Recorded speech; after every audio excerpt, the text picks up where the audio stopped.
Hello friends, I am lucky Lalit Vajpayee.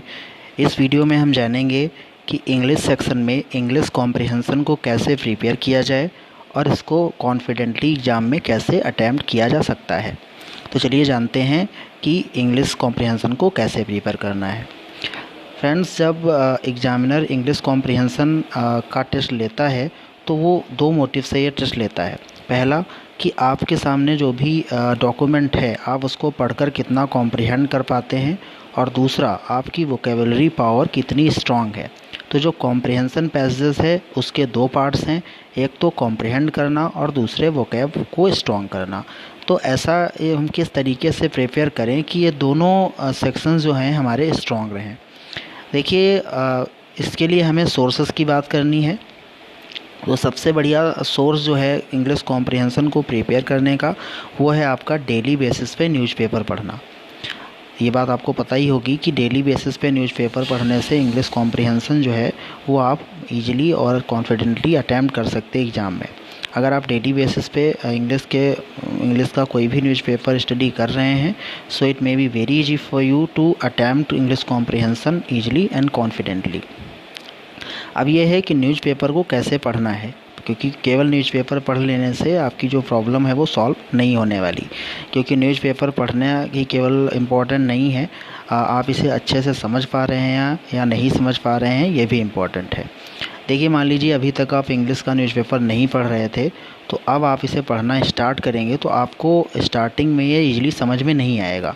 तो आप, ऐसा कोई ज़रूरी नहीं है कि ऐसा बोलते हैं कि द हिंदू इम्पोर्टेंट बहुत ज़्यादा है तो आप वही पढ़ें। आप ऐसा कोई न्यूज़पेपर पढ़ें जो कि आपको इजीली समझ में आए। उसमें से कुछ ही वोकैब्स ऐसी हों जिनकी आपको मीनिंग ना पता हो, उसको पढ़ें। फिर धीरे धीरे जैसे आप यूज़ टू होते चले जाएंगे, वैसे आप द हिंदू की तरफ मूव कर सकते हैं, स्विच कर सकते हैं। अब देखिए, जैसे ही आपने द हिंदू पढ़ना स्टार्ट किया, जब आप द हिंदू पढ़ेंगे तो उसमें कई सारे ऐसे वर्ड्स आपको मिलेंगे जिनकी आपको मीनिंग नहीं पता होगी। तो without knowing the meaning of that particular words आप उस पैसेज को अच्छे से समझ नहीं पाएंगे। तो आपको करना क्या है कि आपको अपने द हिंदू के ही बगल में एक टैब को ओपन करना है और उसमें कोई भी ट्रांसलेशन की वेबसाइट या फिर डिक्शनरी की वेबसाइट को ओपन करना है, और जो भी वर्ड आपको समझ में नहीं आता है, उसकी हिंदी आपको नहीं पता, मीनिंग नहीं पता है, उसको आप यहाँ से कॉपी करके उसमें पेस्ट करेंगे तो आपको इमीडिएटली उसकी मीनिंग पता चल जाएगी। जब मीनिंग आपको पता चल जाएगी तो आप पैसेज को, उसको कॉम्प्रिहेंशन को, या फिर इंग्लिश के न्यूज़पेपर में जो कुछ भी आर्टिकल आप पढ़ रहे हैं, एडिटोरियल पढ़ रहे हैं, उसको आप अच्छे से प्रॉपर्ली समझ पाएंगे। अब जब डेली बेसिस पे आप करेंगे ये, तो आपको कॉन्फिडेंस जो है वो कॉन्फिडेंस लेवल डेवलप होगा और आपको इंग्लिश के जो पैसेज हैं वो भी अच्छे से समझ में आने लगेंगे।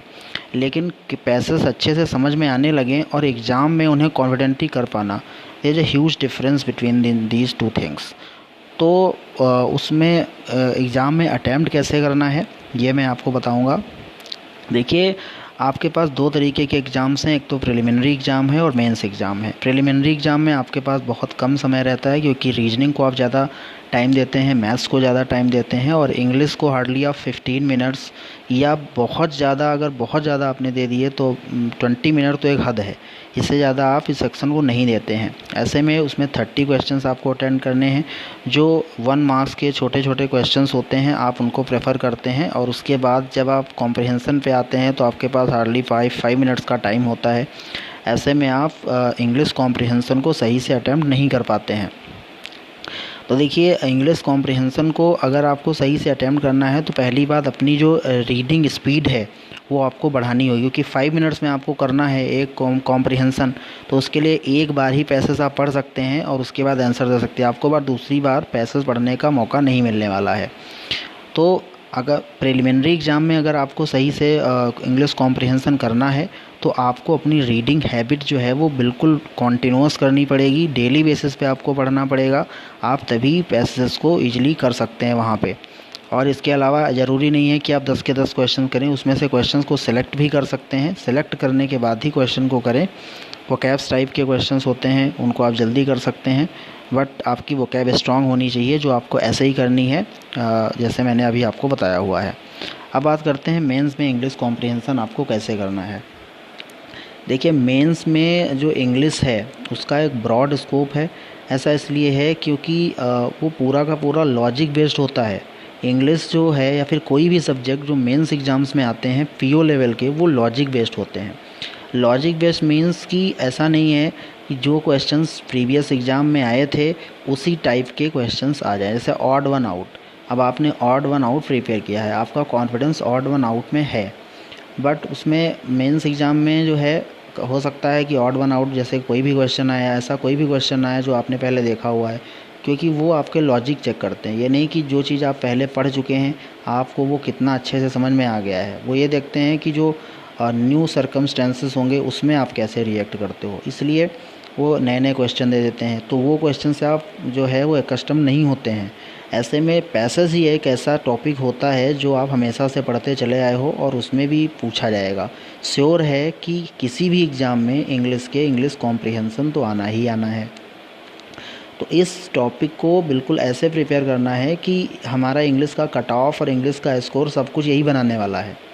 अब मान लीजिए कि इंग्लिश को करने के लिए हमें 30 मिनट्स का टाइम मिलता है मेंस एग्ज़ाम में। अब देखिए, मैं यहाँ पे जो आपको ट्रिक बताऊँगा वो हो सकता है आपको शुरुआत में वो कुछ सही ना लगे, बट अगर आप इससे अपने प्रैक्टिकली करेंगे तो श्योरली ये जो ट्रिक है वो आपको बहुत ज़्यादा हेल्प करने वाली है। देखिए, जब आप पैसेज करना स्टार्ट करते हैं तो सबसे बड़ी गलती ये करते हैं कि आप पैसेज पढ़ना स्टार्ट कर देते हैं। देखिए, पैसेज पढ़ना आपने स्टार्ट किया, आपको कुछ भी नहीं पता है भाई, आप पहले तो जानते नहीं हैं कि पैसेज किस पे बेस्ड है।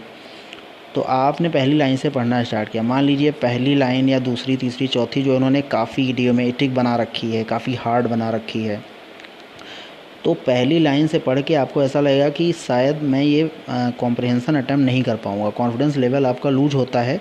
फिर आगे अगर पैसेज बहुत इजी भी है तो अगर कॉन्फिडेंस लेवल आपका लूज हो गया है तो वो फिर आप पैसेज नहीं कर पाते हैं। इसलिए सबसे पहले पैसेज करते वक्त जानना ज़रूरी है कि आखिर ये पैसेज किस थीम पे है, आखिर ये पैसेज का सब्जेक्ट मैटर क्या है। अगर मुझे पता चल गया कि ये बैंकिंग रेगुलेशन एक्ट 1949 में जो अमेंडमेंट हुआ है उस पे बेस्ड है, पता चल गया, तो हमें उसको उस पॉइंट ऑफ व्यू से पढ़ूंगा और उससे जो मुझे उसके बारे में प्रीवियस नॉलेज भी है उससे भी रिलेट कर करके उसको पैसेज को पढ़ूंगा।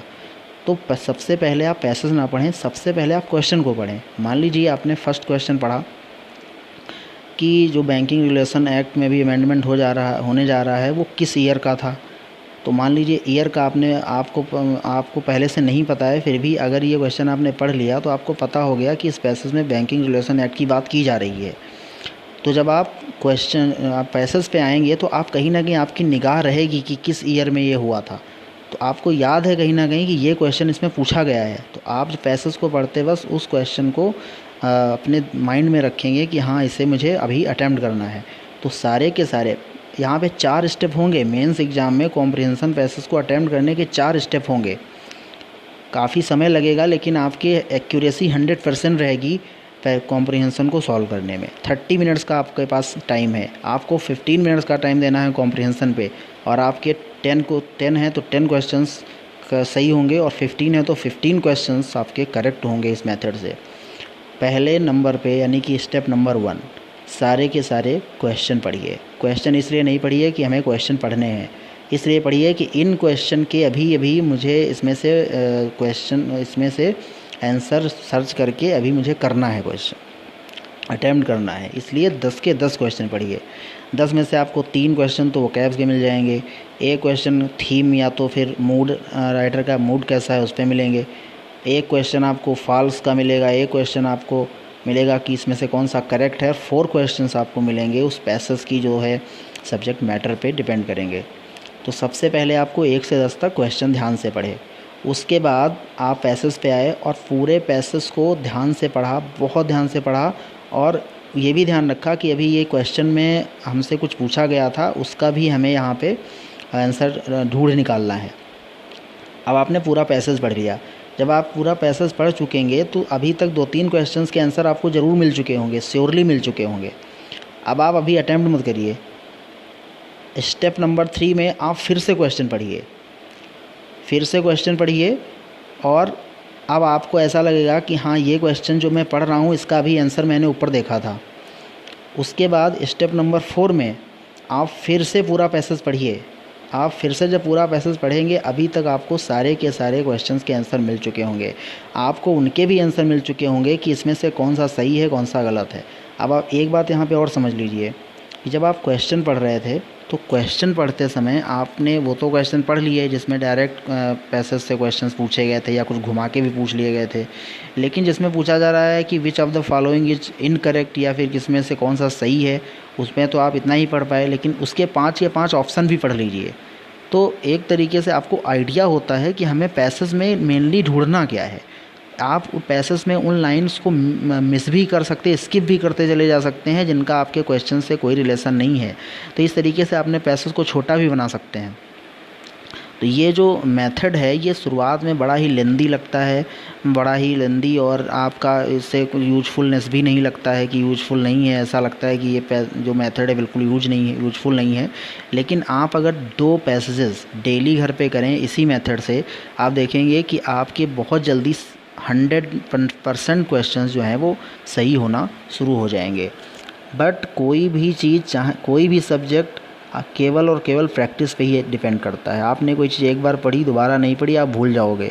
ऐसे ही प्रैक्टिस आपने एक बार करी, दोबारा नहीं करी, तो आपको कोई फ़ायदा नहीं है। इसलिए डेली बेसिस पे रीडिंग कॉम्प्रिहेंशन आपको अटेम्प्ट करना है, मॉक टेस्ट करने हैं, और डेली बेसिस पे आपको न्यूज़पेपर पढ़ना है। नए नए वर्ड्स आपको पता चलेंगे, उन वर्ड्स को लिखना है, उनकी मीनिंग देखना है, और मीनिंग को बार बार रिवाइज करना है। तभी आपका कॉन्फिडेंस इंग्लिश को लेकर बनेगा और कॉम्प्रिहेंशन पैसेजेस को लेकर बनेगा। तो I hope that this method will be very useful for you, and this was something in this video, and in next video I will tell you how to read newspapers. So तब तक आप इस particular method को apply करिए और देखिए कितना useful होता है। And that was something in this video. Thanks for watching.